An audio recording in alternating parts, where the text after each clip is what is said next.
Buenos días, doctor Lolas, profesor Lolas, Fernando. Quiero agradecerte que hayas podido pasar con nosotros, con la Fundación Asisa, este rato con motivo de tu estancia en Madrid para participar en el Seminario Internacional de Biomedicina y Derechos Humanos que apoyamos desde la Fundación Asisa. Voy a hacer un breve resumen de tu currículum porque es amplísimo y, por supuesto, muy brillante. Eres psiquiatra, llegaste a dirigir la clínica psiquiátrica de la Universidad de Chile, pero eres también, y en estos momentos quizás sobre todo, un experto de reconocido prestigio internacional en bioética. Y bueno, me gustaría que aprovecháramos este rato que vamos a compartir para hablar de salud mental, para hablar de psiquiatría y también para hablar de bioética. Y vamos a empezar por hablar, si te parece bien, de salud mental. ¿Qué es para ti la salud mental? En términos de normalidad, en términos de normalidad estadística, en términos de norma de comportamiento, pero también en términos de dificultades de la vida, de diferencias, de sufrimiento. ¿Qué es la salud mental? Muy bueno que hablemos de salud mental. Gracias por la introducción, entre paréntesis, porque siempre que le preguntamos a los psiquiatras o a los especialistas en salud mental, siempre hablan de enfermedades. La salud mental es la perfección, el florecimiento individual de las personas. Y como yo he dicho antes, la expresión salud mental es un pleonasmo, o sea, es una especie de sobresignificación de la idea de salud que cualifica esto de mental para aludir a aquellos aspectos que no son visibles en el cuerpo, las emociones, el estado anímico, todas esas cosas a veces no tienen un correlato en el cuerpo que se pueda manifestar.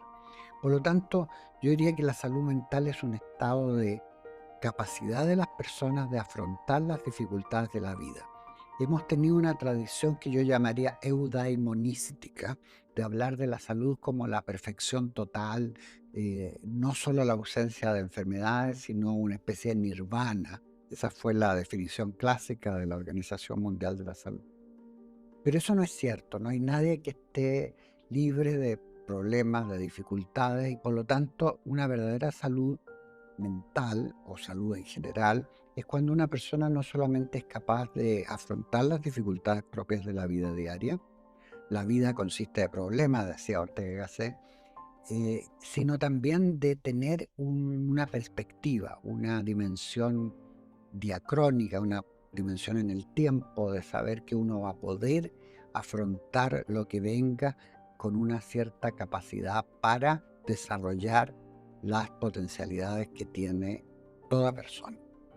Las más personas con mayores capacidades y las personas con menos capacidades, dependiendo, por cierto, de los recursos que tengan, no me refiero solo a recursos económicos, ni tampoco a ayuda social, sino los recursos personales, que son el fruto de la educación, el fruto de la capacidad previa adaptación. De tal manera que eso es la salud mental, la capacidad de poder disponer de uno mismo o de cualquier persona para llegar a la plenitud de sus capacidades. Y esto me permite enlazarlo con la importancia de construirnos nuestra propia personalidad, una personalidad sólida, ¿no? Así es, yo siempre digo que la salud no depende ni del Estado ni del mercado, que son las dos grandes fuerzas que moldean los servicios. La salud es una construcción personal.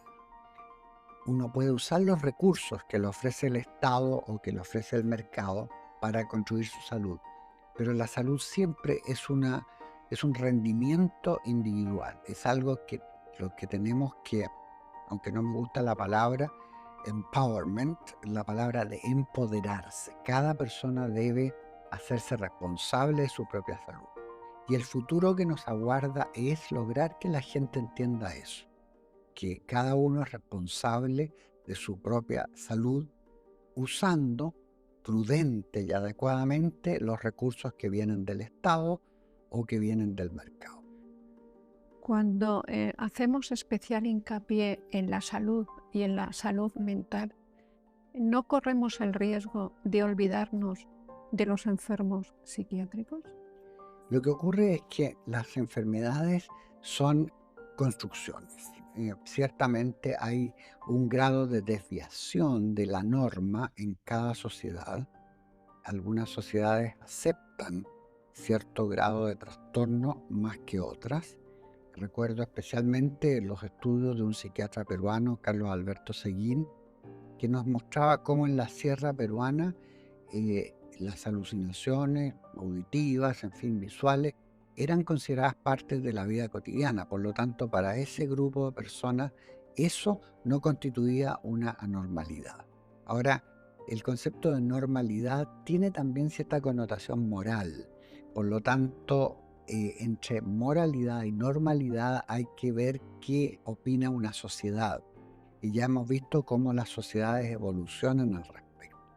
Cosas como la homosexualidad, que antiguamente incluso se clasificaba como trastorno mental en ciertas versiones anteriores de los catálogos de trastornos psiquiátricos, a partir del DSM-3, básicamente por el trabajo de Spitzer, se quitó como trastorno mental y ya nadie podría decir que la puede diagnosticar como un trastorno. Sí, es lo que tú denominas la variabilidad de las fronteras patológicas, ¿no? Así es, lo patológico va migrando con las sociedades. Muchas cosas que antes se consideraban que eran anomalías. Recordemos el caso clásico de Turing, ese hombre que diseñó la máquina que descifró el código Enigma que tenían la Wehrmacht, el ejército alemán. Turing era homosexual y en esa época en Inglaterra los homosexuales eran sometidos a tratamientos relativamente brutales como la castración química o eran perseguidos judicialmente incluso. Estos cambios sociales deben ser tomados en cuenta en todo sistema diagnóstico porque los límites en este tipo de condiciones, no digamos patologías, son flexibles y van a depender también de cuánta es la tolerancia social, prácticas que en algunas sociedades son aceptables, en otras no lo son.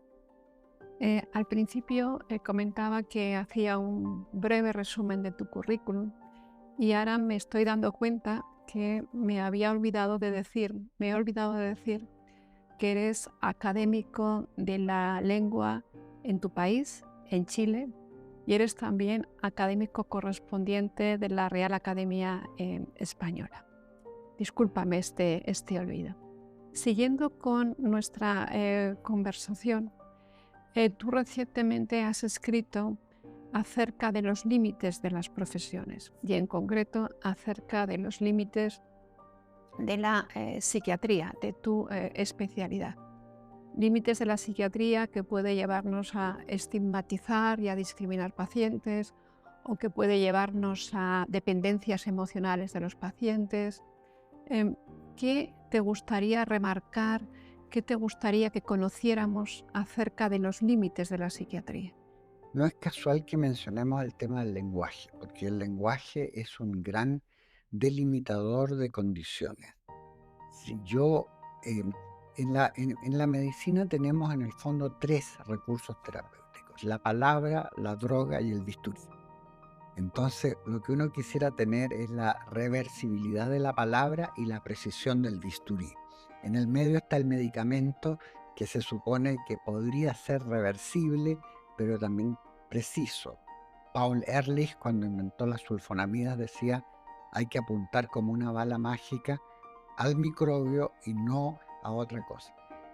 Yo no creo tanto en la reversibilidad de la palabra, puesto que una palabra mal dicha o dicha en un momento inapropiado puede ser muy negativa y puede provocar graves trastornos. Pero todo lo que hablamos de normalidad y anormalidad tiene que ver con el lenguaje que usamos.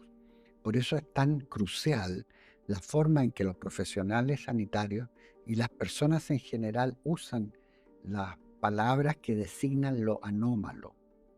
hay que decir que no todo lo anómalo es patológico. Vivimos existencias áticas, como decían mis maestros en Heidelberg, o sea, todos sufrimos algo. Pero que suframos no quiere decir que seamos patológicos, que es una categoría ya mórbida, de trastorno, por así decir, que requiere intervención. Por eso es que a mí me parece muy importante que en esta materia de sentar límites, estemos siempre atentos a lo que la gente siente y piensa, y en eso consiste en realidad la nueva forma de ética que llamamos bioética, que es una ética dialógica, es una ética del diálogo, en el cual distintos discursos, el discurso de la gente común y corriente, el discurso de los profesionales, el discurso de los políticos, se entrelazan en sus intereses. Cada discurso tiene un interés. Eso lo decía el filósofo Jürgen Habermas, decía conocimiento e interés. Siempre hay un interés detrás de cada conocimiento. Y todos son legítimos.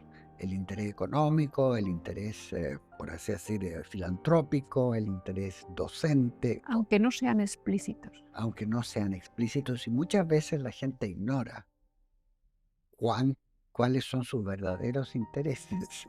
Sus intereses individuales, sus intereses personales. Exacto.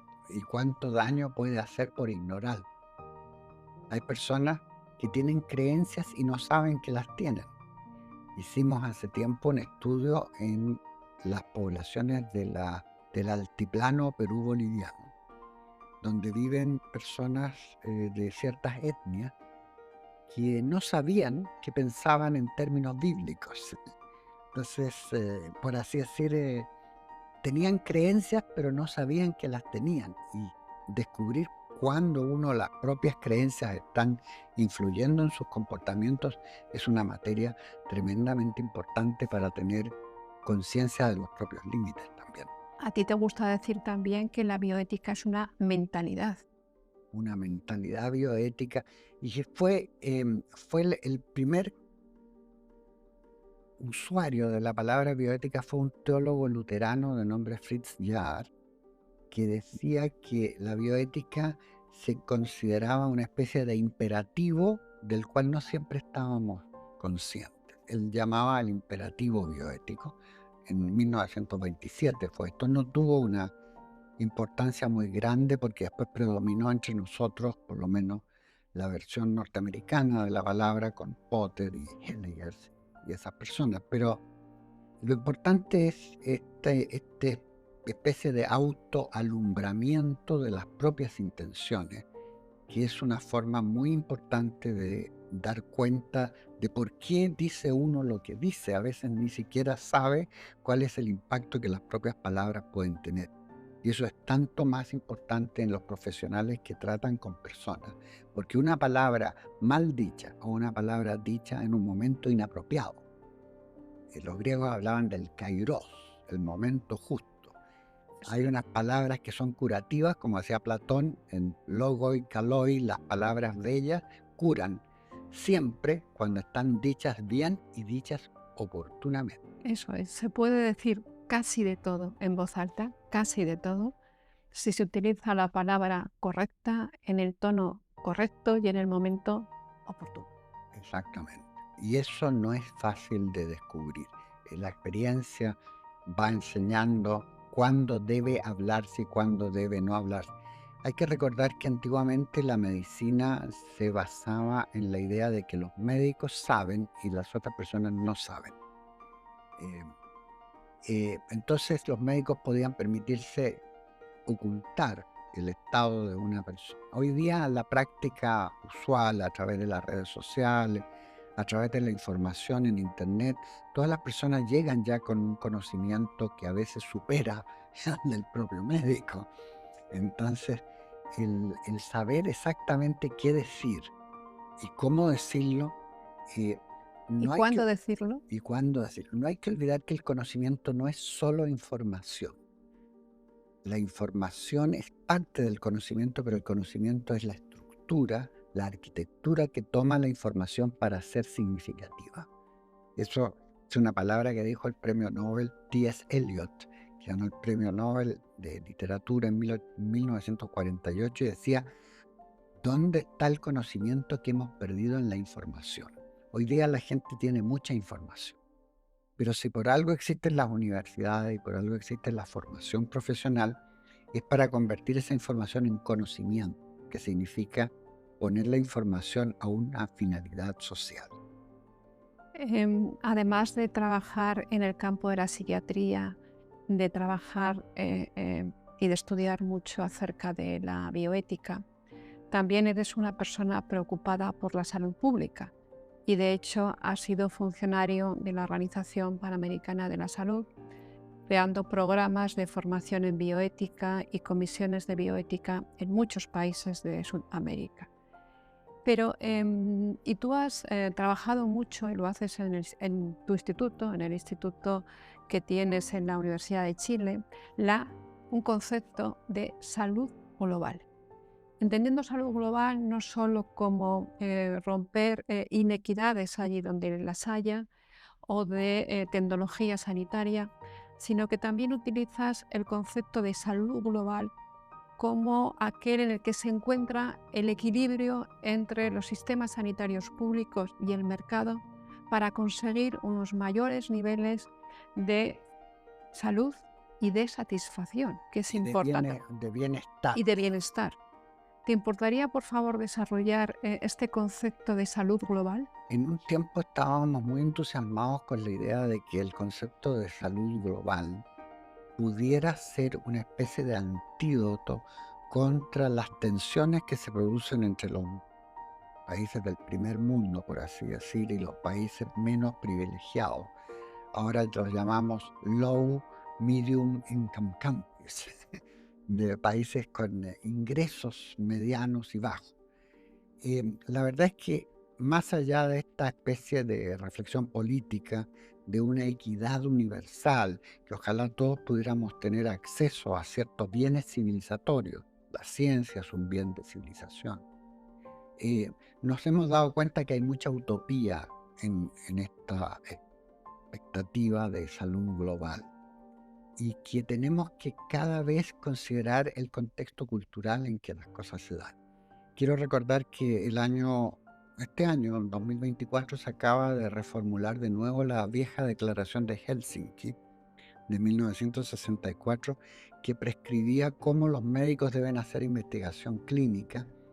Y en esta oportunidad también tomamos en cuenta la experiencia que tuvimos, y yo la tuve como funcionario, de traspasar la Declaración de Helsinki a las pautas que se llaman CIOMS, del Council of International Organization for the Medical Sciences, con el fin de tomar en cuenta estas distinciones. Por ejemplo, la primitiva Declaración de Helsinki prohibía que uno usara un placebo inerte en una investigación cuando ya existía un tratamiento aprobado en un determinado país. Pero resulta que ese tratamiento aprobado en Estados Unidos puede ser completamente imposible de aplicar en algún país africano, porque a muchos medicamentos exigen condiciones de refrigeración, transporte, etc. Entonces, el pedir el tratamiento aprobado disponible en una determinada comunidad no era una petición realista. Yo creo que hoy día consideramos la salud global en un contexto un poco más realista y en vez de hablar de globalización, hablamos de localización. O sea, global, hay que pensar globalmente, pero actuar localmente, que es el lema, por lo demás, de la Organización Mundial de la Salud. Think globally, act locally. Actuar siempre de acuerdo a lo que los recursos locales permiten. Sí, porque esfuerzos universales nos han llevado a grandes errores. Así es, y a imposición a cierto, por así decir, imperialismo cultural, que también se convierte en un imperialismo moral, de qué cosas debieran hacerse. Cuando uno no respeta las costumbres locales, generalmente las imposiciones no tienen éxito.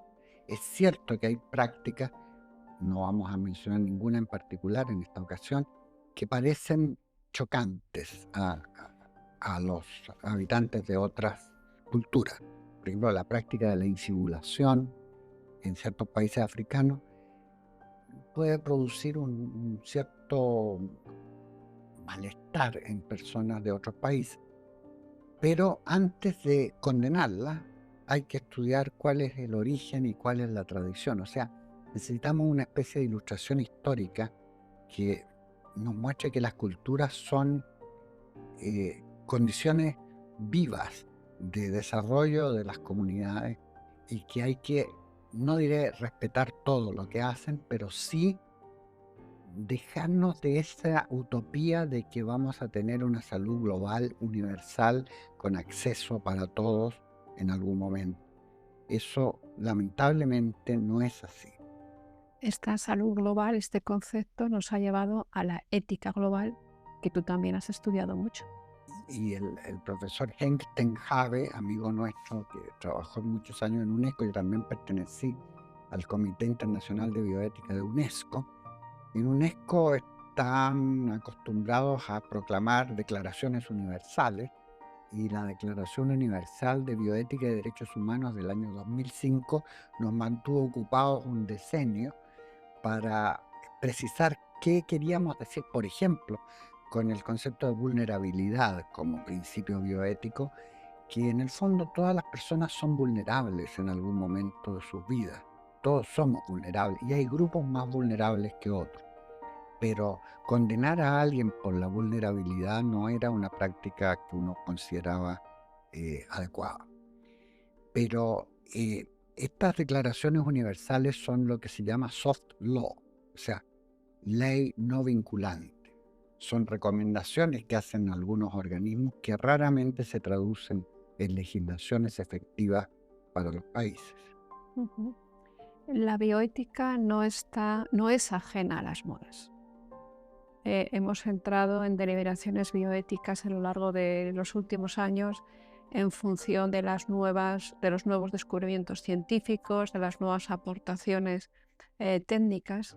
Y una de las últimas y actualmente en auge es la inteligencia artificial, que a ti te gusta denominar creatividad computacional o algo así, ¿no? Sí, son las Large Language Models, los grandes modelos, eh, son alimentados para tener una base de datos por personas a las cuales se les paga muy poco dinero, y sin esa alimentación que a veces viola derechos de propiedad intelectual.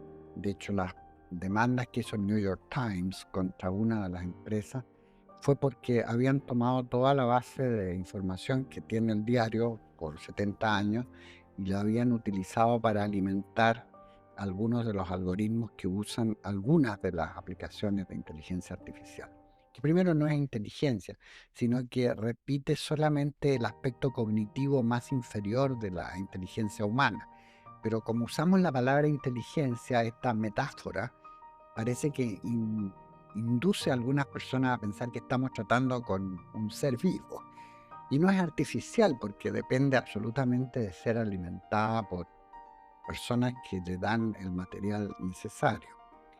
Em, Aún las más sofisticadas, no estamos hablando del chat GPT, que ya está bastante superado, sino de otras más sofisticadas, pero es cierto, en este momento estamos con una especie de, así como fue la genómica en su época, y antes de la genómica la salud reproductiva, y antiguamente la energía nuclear, son épocas en las cuales la ciencia normal, como decía Thomas Kuhn, se refiere exclusivamente a un área específica y es muy difícil hacer cambios y revolución. Este periodo de inteligencia artificial va a durar algún tiempo y después vamos a tener otros temas de corriente principal. La inteligencia artificial que tiene algunos riesgos bioéticos. Uno de ellos muy conocido y ya muy estudiado es la reproducción de sesgos, por ejemplo, sesgos de género. Sin duda. Otro riesgo claro es que trabajemos desde los sistemas sanitarios para la obtención de más y más datos biomédicos y olvidemos a los pacientes, que tengamos que trabajar para alimentar plataformas. Además de estos riesgos, ¿qué más riesgos ves tú? Bueno, existe también una suerte de eh, ficción a propósito de los alcances que pueda tener.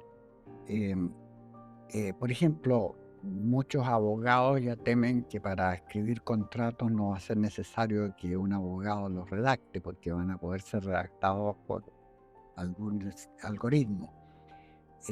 Para el diagnóstico por imágenes, por ejemplo, muchas clínicas en todas partes del mundo están usando una herramienta que no se cansa, que no depende de las oscilaciones circadianas a que todos estamos sujetos como seres humanos, y que en la tarde tal vez funcionamos Un poquito menos más. bien que en la mañana.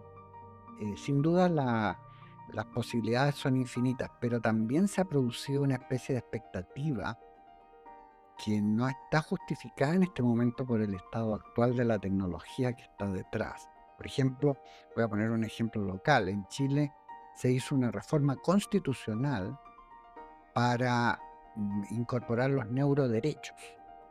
Los neuroderechos en el artículo 19, el numeral 1 de la Constitución Política del Estado fueron incorporados gracias a un científico español, Yuste, que llegó con la idea de que la continuidad biográfica, que la integridad psicológica podía verse afectado por nuevas neurotecnologías. Entonces él propone hablar de neuroderechos.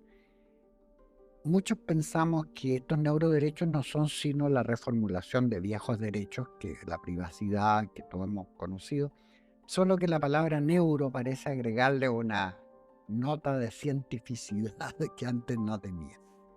Eh, no todas las personas han procedido de esa manera, y de hecho muchas personas, Joseph Fins, que estuvo de visita también acá en Madrid no hace mucho, dice, bueno, no todas las prevenciones que vamos a tener deben ser prohibiciones. Algunas tienen que ser cautelosas advertencias, pero no Ujú. prohibiciones. No toda la ética es prohibición. Es cierto que los 10 mandamientos son casi puras prohibiciones, menos aquel que dice adorar y amar a Dios sobre todas las cosas. Sí, sí. Em, Siguiendo en esta línea, temas de una gran actualidad, también recientemente has escrito acerca de un gran desafío al que nos enfrentamos, ¿no? Que es el de encontrar nuevos sentidos a la vida en la vejez y también el de desarrollar conjuntamente sistemas sanitarios sostenibles. Em, ¿Cómo abordar este gran desafío? Bueno, en la lengua española tenemos una ventaja sobre el inglés. El inglés dicen sustainability y aluden a dos aspectos que hay que separar cuidadosamente. Uno es la sustentabilidad con buenos argumentos o buenas razones, y otro es la sostenibilidad en el tiempo. Economía. Yo no saco nada con implementar una política pública que puede ser muy estupenda, que puede ser revolucionaria, si después no la puedo sostener en el tiempo, en lo que le ocurre a muchos gobiernos populistas que empiezan bien, pero después no pueden sostener. Entonces, yo distinguiría entre sustentabilidad con buenos argumentos y sostenibilidad en el tiempo. Eh, no es, esto es lo que yo llamo un desafío, es una aporía, un problema sin solución aparente. Las aporías son esos problemas que no tienen aparente solución. Por ejemplo, el más clásico de todo es, ¿debe el catálogo de todos los catálogos de una biblioteca mencionarse a sí mismo? Esa es una aporía. Es un problema sin solución aparente. El problema de cómo tratamos a las personas a medida que envejecen es una aporía, porque si bien antiguamente existía la idea de que las generaciones jóvenes tenían que hacerse cargo de las generaciones más antiguas por una especie de lealtad transgeneracional, después fue objetado diciendo, bueno, los hijos no pidieron ser engendrados, por lo tanto no existe la idea de un deber hacia los progenitores, que a mí no me preguntaron si yo quería nacer. Entonces, no tengo ningún contrato con esta gente, no tengo por qué cuidarles en su vejez o en sus enfermedades. Entonces, las nociones básicas de por qué es sostenible o sustentable el apoyo a la vejez han ido cambiando. Otra cosa es la idea de necesidad, que también es una idea que se ha publicitado mucho. Pero resulta que la necesidad es una variable muy confusa. No es lo mismo la necesidad que tiene el gran gerente de una compañía transnacional, digamos el gerente general de Ferrari, versus la necesidad que tiene un empleado, el portero de un banco. Entonces, la idea de necesidad es muy variable. No todos la podemos equiparar igualmente. Y la otra es la noción de cuidado. ¿Qué significa cuidar? Significa dar lo mínimo que uno puede dar, significa satisfacer plenamente el ansia de florecimiento que tienen las personas. Carol Gilligan, que es una de las especialistas en este tema de la ética del cuidado, insiste bastante en que este tema del cuidado tiene que ser conversado y puesto en un contexto. Además que había una nota feminista en esto, porque son las mujeres las que cuidan. Mayoritariamente y tradicionalmente. Tradicionalmente. Y ese papel de cuidadoras de las mujeres se ha ido, no sé si difuminando o perdiendo, pero obviamente ya no es la imagen típica del papel del género femenino, porque sabemos que el género es una diferenciación social que toma como base el sexo, pero no se reduce al sexo. Géneros puede haber decenas, de hecho, son muy variables.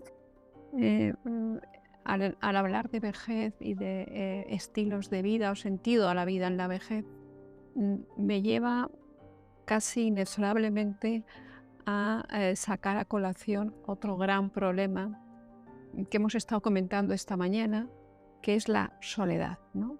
La soledad no siempre tiene por qué estar centrada en las personas de mayor edad. Ahora mismo encontramos personas muy jóvenes que también se identifican con la soledad.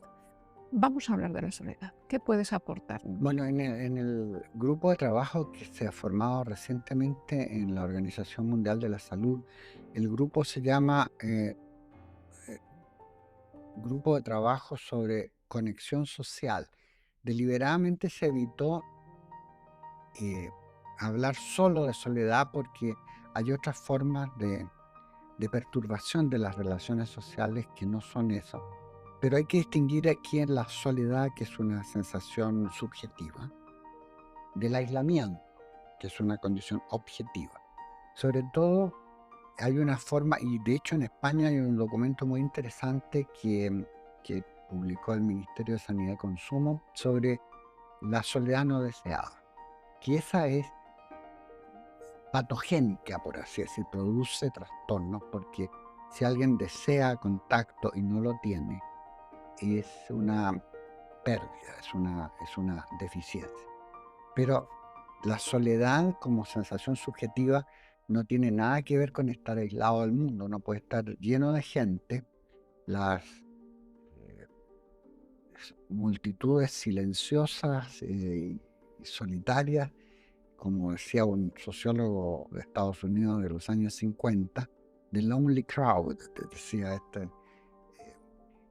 toda esa sociología clásica de cómo los lazos interpersonales se iban perdiendo en el sentido de luchar cada uno por su individualidad. El tema de la autonomía individual ha sido un factor que ha contribuido a que nosotros valoramos más lo que hacemos y no lo que hacemos con otros. Entonces, el tema de la soledad, especialmente en la tercera o la cuarta edad, se produce porque no tenemos los recursos sociales ni la disposición de las personas a entrar en relaciones significativas con otros. No se trata de cualquier relación, sino de relaciones significativas. Y por eso es que yo mencionaba la antigua noción de apoyo social o capital social, como también se habla, en el cual uno puede contar cuántas personas tiene a las cuales podría recurrir en caso de necesidad, pero también tiene el factor de cuánto puede confiar en cada una de esas personas. Que uno puede tener 100 personas, pero a lo mejor solamente 2 de ellas van ¿A a quién podrías llamar a las 2 de la mañana o esa, a las 3 de la mañana si si uno tienes está, algún si problema, uno ¿no? está teniendo un infarto al miocardio, yo diría podría llamar tal vez a 3 personas, pero de las cuales quizás una Me va, podría realmente ayudar, ¿no? va a ayudar. Entonces, ese apoyo social es un producto entre el número de personas y la confianza que tengo en que van a responder. ¿Y tú crees que la soledad, en los términos que estamos comentando, se puede aproximar, podemos encontrar una aproximación a solucionarla desde la creación de estructuras oficiales? Bueno, los experimentos que se han hecho hasta ahora, yo creo que merecen ser cuidadosamente estudiados por los distintos Estados miembros. Tenemos un Ministerio de la Soledad en el Reino Unido y tenemos un Ministerio de la Soledad en Japón. Yo no sé si en países que no sean ni el Reino Unido ni Japón, crear más burocracia para resolver un problema como este va a ser la solución.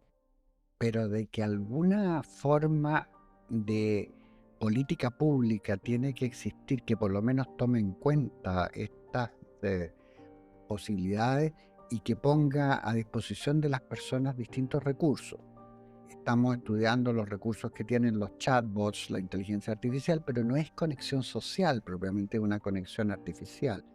Los animales, el contacto con la naturaleza, todas son posibilidades que los expertos deberían considerar, sin olvidar que la finalidad no es simplemente aliviar la soledad, sino hacer que las personas se sientan en un estado de bienestar.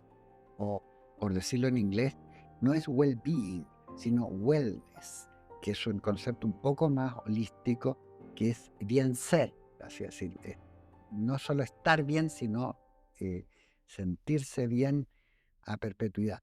Si uno no pierde de vista esa finalidad, tal vez cierta dosis de soledad, cierta dosis de aislamiento pueda ser aceptable, pero yo no sé cuando terminemos el trabajo en Ginebra cuántos Estados miembros van a implementar ministerios o subsecretarías o direcciones para combatir la soledad. ¿Y qué recursos van a tener? Habiendo cosas tan urgentes como, qué sé yo, la prevención de ciertas enfermedades infecciosas. No sé, va a haber un problema ahí de prioridades. Priority setting, el establecimiento de prioridades, es toda una disciplina hoy día en la ciencia social. Efectivamente. Pero también hablar de la soledad me lleva a que comentemos lo que tú has denominado determinantes digitales. Claro, las determinantes. Nosotros tenemos una medicina basada no voy a usar la palabra americana evidencia, basada en pruebas, ¿verdad? Pero hay una medicina basada en valores y hay determinantes morales del estado de salud y hay determinantes hoy día digitales. Sin esos no podemos ignorar que todo el mundo hoy dispone de un teléfono inteligente, todo el mundo tiene internet, todo el mundo está con acceso a información ilimitada, mucha más de la que pudo tener Newton o Leibniz en su época. El problema es, ya lo dije antes, cómo convertir esta información en conocimiento, que es realmente la información estructurada con miras a una finalidad social. Los determinantes digitales de la salud hoy día son cada vez más importantes. De hecho, ya las operaciones de próstata, por ejemplo, las intervenciones quirúrgicas ya no se hacen a la antigua, sino que se hacen con estos robots, el aparato Da Vinci, por ejemplo, con cirugías laparoscópicas que casi no dejan cicatrices, donde el cirujano está en otra habitación, incluso está como jugando un videojuego, ¿no? No, pero lo comentaba como em, esta tecnología también nos aísla, también nos impide tener relaciones de mayor calidad. Sí, de hecho hay neologismos del inglés, el phobbing y el mofo, no, el FOMO, fear of missing out, como dice la gente sin un teléfono, o sea, sin un teléfono inteligente hoy día la gente no puede sobrevivir más de 72 horas. La gente lo ha intentado, pero no quiere decir que se sientan acompañados. No, no es lo mismo. No es lo mismo estar conectado con el mundo exterior que estar acompañado. Además que se produce un fenómeno de uno se conecta con sus... Con los que piensan como él. Exacto, entonces se produce digamos, mosaicos sociales. Si uno se conecta con su burbuja de los que piensan igual. Entonces, en lugar de aumentar la solidaridad, la interconexión social, hay más aislamiento. Eso, no se busca tanto enriquecer tu punto de vista, sino que te reafirmen en tu Exacto, punto de vista, que te identifiquen, ¿no? Que pertenezcas a un grupo. exacto. Uno tiene la tendencia a buscar a sus semejantes en las redes sociales. Creaste hace ya más de 23 años una revista de bioética que es un referente en la bioética escrita en castellano. De hecho, buscaba esa finalidad, ¿no? Publicar artículos de calidad revisados por pares en castellano. Es una revista de mucho prestigio, Acta Bioética.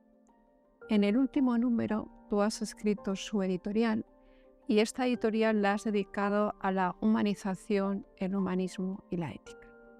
En España, desde hace ya unos cuantos años, me atrevería a decir que no hay Consejería de Sanidad o Consejería de Salud que no haya creado una Dirección General de Humanización o una estructura administrativa dedicada a este tema, que en definitiva es el reconocimiento de un fracaso, ¿no? La necesidad de crear estructuras dedicadas a la humanización de la asistencia. Vamos a detenernos en este punto porque a mí me parece especialmente real. Cada vez hay más barreras en la relación médico-paciente, barreras tecnológicas, barrera de normativas institucionales, barreras incluso de números, ya vas a mencionar tú. ¿Qué podemos hacer?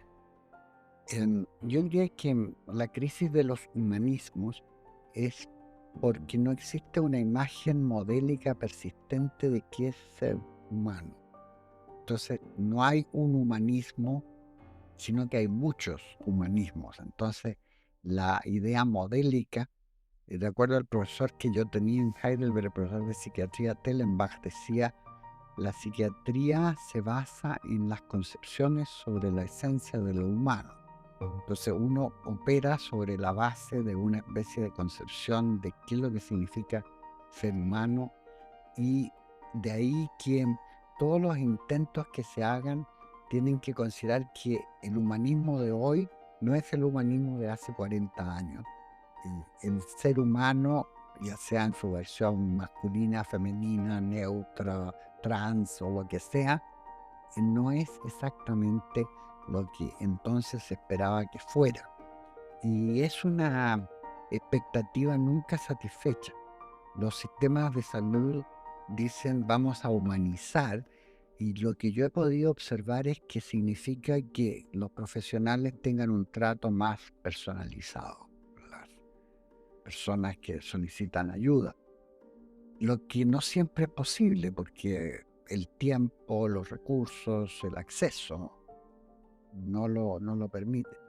Pero dentro de todo eso, la palabra humanización sigue siendo una palabra muy atractiva y que no siempre uno puede realmente satisfacer las expectativas de las personas. Yo me acuerdo del profesor William Osler, que era Regius Professor en la Universidad de Oxford, decía, hay que tener, las personas buscan que los médicos, hablo de profesionales sanitarios, nada más que lo epitomizo en la palabra médico, sean competentes, pero uno no va al médico para que llore. Por eso él decía equanimity. Tenía que tener una persona suficiente empatía, pero tener ecuanimidad. Eso significaba una distancia que permita ejercer el oficio o la técnica de una manera que no obnubile la razón. Que yo no voy para que alguien llore conmigo, sino que me entienda, pero al mismo tiempo solucione mi problema. Nos pasaba, por ejemplo, con una cosa tan trivial como las diferencias culturales entre Norteamérica y Sudamérica. En Norteamérica el valor central, yo trabajé en un hospital en Chicago durante algún tiempo, el valor central ya en ese entonces era la autonomía. Esas personas valoran la autonomía sobre cualquier otro, pero en América del Sur el valor central no es la autonomía, sino la equidad. Personas quieren tener acceso, ojalá, a todos los bienes civilizatorios. Entonces, teníamos dificultades para aplicar estos 4 principios del mantra de Georgetown, como dicen, autonomía, beneficencia, no maleficencia.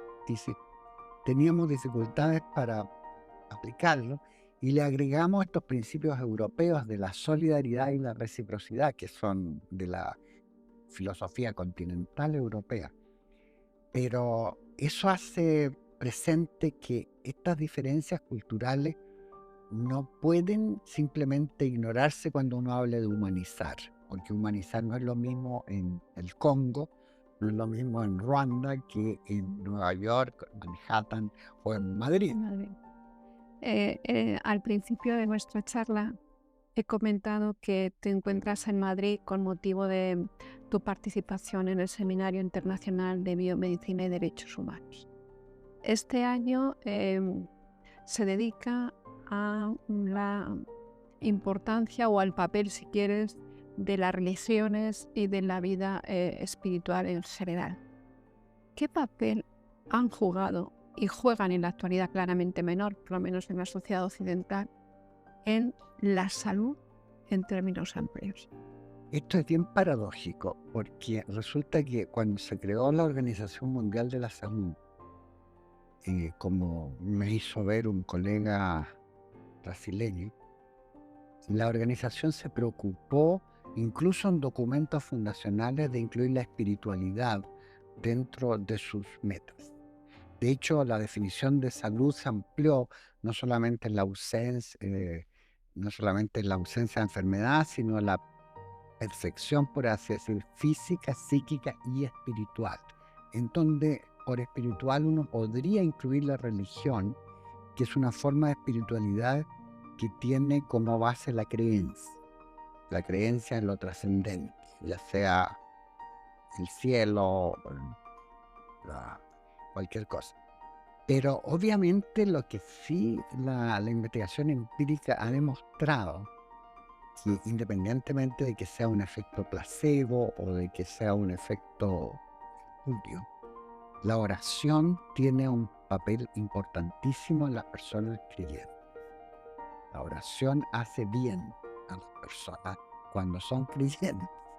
Ahora, todos creemos en algo. Hay personas que creen en Dios, otras personas que creen en la ciencia, otras personas que Y creen al principio nos decías que hay gente que no sabe ni en lo que cree, pero en algo cree, ¿no? en algo cree. The will to believe, decía el famoso psicólogo norteamericano William James. En su libro famoso Las variedades de la experiencia religiosa, William James dice: es imposible que viva un ser humano sin creencias. Y lo que pasa es que a veces ni siquiera sabe que las tiene. Entonces todos creemos en la ciencia. La ciencia se vio gravemente afectada en su credibilidad después de la pandemia del COVID-19, porque se dio que no todas las medidas indicadas por los expertos resultaban. Así como la famosa epidemia europea del siglo XIV, esa de 1348, la que dio origen al Decamerón, de Boccaccio y todo eso. En ese siglo XIV, la institución que perdió prestigio fue la Iglesia, porque la gente decía: ¿cómo Dios permite una matanza como esta de tantas personas que mueren de la peste negra, la atra mortis, como le decían? Y la otra cosa decía: ¿cómo, si Dios es tan bueno y tiene la Iglesia, por qué los clérigos también mueren, porque no protege a su propia propiedad. Entonces, el prestigio de la iglesia se vio limitado. Lo mismo el prestigio de la ciencia se vio afectado en la pandemia de los años 2021, porque la industria no respondió suficientemente rápido ni suficientemente eficazmente con vacunas, aunque lo hizo muy velozmente, pero hay intereses ahí comerciales también que hay que considerar. Pero sí, yo creo y estoy firmemente convencido que la dimensión espiritual no puede ser abandonada en los hospitales. De hecho, en los hospitales suburbanos también siempre tenemos capellanes, tenemos sacerdotes o tenemos pastores protestantes que ayudan a, por lo menos en los cuidados paliativos es indispensable ese apoyo de esa naturaleza. Muy bien. Y ya estamos acabando, querido Fernando, me gustaría preguntarte, ¿cuáles son tus preocupaciones personales desde un punto de vista de un bioeticista actualmente? ¿Qué realmente te preocupa que creas que a eso en concreto no le estamos prestando atención y estamos equivocándonos? A mí me ha preocupado desde que me empecé a interesar por estos asuntos el tema de la solvencia intelectual. Nosotros tenemos, especialmente en un continente como el continente latinoamericano, lo de latino es una invención francesa, ¿cierto? Yo prefiero decir iberoamericano o hispano. Sudamericano. Claro. Por eso formamos la revista Acta Bioética hace ya 24 años, porque yo me daba cuenta que la solvencia intelectual con que se discutían muchos temas eran consignas, vocear consignas moralinas, moralizantes, políticamente correctas a veces, otras veces políticamente interesadas por obtener cierto poder, prestigio, popularidad. Entonces, cuando creamos la revista, yo me propuse hacer que se publicaran en portugués y en castellano, o en español, artículos de calidad, pero tuvimos que ir incorporando el inglés porque lamentablemente en estos tiempos los artículos más citados están en inglés. Y de hecho han ofrecido comprarnos la revista desde la editorial Springer, que es una poderosísima, para la cual yo trabajé en mi época alemana, traduciendo libros o proponiendo libros para traducir a otras lenguas. Y también una empresa china me ofrece comprarme la revista también por una suma interesante, pero ellos van a eliminar la publicación. Para sacarla de... Entonces la empresa china ofrece sobre 350.000 euros por la revista, lo cual indica que es una avanzada muy en serio, pero nosotros la vamos a mantener con buena calidad de artículos en español y en portugués, porque particularmente cuando yo estaba en la Organización Panamericana de la Salud, nos dimos cuenta que muchas de estas cosas podían prestarse primero a una especie de tecnificación. Tener bioeticistas en los hospitales era como tener buenos estadísticos. Lo otro es la juridificación excesiva, confundir la bioética con la jurisprudencia, que no es correcto. Muchas comisiones nacionales de bioética se crearon en algunos países contra la opinión de las Cortes Supremas, por ejemplo, o de los tribunales supremos, porque pensaban que iban a ser... que entraban en competencia, en colisión, ¿no? Cuando no se trata de eso, sino de otra cosa. La bioética es una argumentación dialéctica, dialógica, flexible. En cambio, la ley, una vez que está consolidada, solamente admite interpretaciones, no admite reformulación. ¿Te preocupa en consecuencia no perder esa solvencia? Exactamente. Esa solvencia y sobre todo la capacidad de responder nuevamente, rápidamente a nuevos desafíos. E identificar rápidamente esos desafíos. Exactamente. Esa sería la primera etapa, ¿no? A veces la gente no sabe qué es lo que puede constituir un riesgo. Y en esta época de medicina del deseo, medicine du désir, como dicen los franceses, la gente toda quiere ser más bella, más longeva, más esto, y ahí hay unos riesgos tremendos. Toda la charlatanería de la gente que ofrece la juventud eterna, toda la gente que ofrece la felicidad completa si uno compra determinados objetos.